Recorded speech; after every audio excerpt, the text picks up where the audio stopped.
Hi, Michael Kent with RE/MAX. Thanks for taking a second to watch my video. I've shared in other market updates where the current market update is today compared to 6 months, a year ago. We're turning into more of a balanced market. In other words, for 3-4 years, we've had low inventory and high demand, which has caused prices to go up and have really put sellers into control. Now, the last 3 months, we've seen statistically volume of sales down, and we've seen supply a little bit higher, which means we're turning into more of a balanced market. It's not a bad, strong, market's not horrible where buyers have all these choices. At the same time, they have more choices than they used to. Sellers aren't as in much control as they used to be.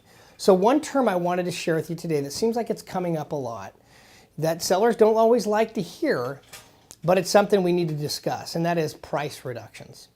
If your home's not selling, what do you need to do? When should you make a price adjustment?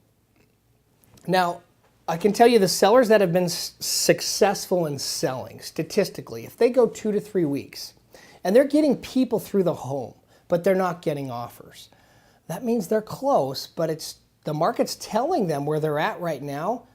Buyers are not seeing the value. The market is rejecting the home or the product. And the only thing that a seller can do to create value to a buyer is to either change something about the house. Do we paint? Do we remodel the kitchen? Do we declutter? You have a few options. Do we change something about the house, or do we lower the price? Statistically, the sellers that are successful, if they go 2 to 3 weeks with showings but no offers, they're typically 5 to 7% too high in price. Now, believe it or not, some sellers go 2 to 3 weeks without any showings at all. If that's the case, you could be anywhere from 7 to 10% too high. I've always said, and I've seen this, and if you look at the statistics, days on market is the enemy to price. The longer your home sits on the market, the lower you could end up making.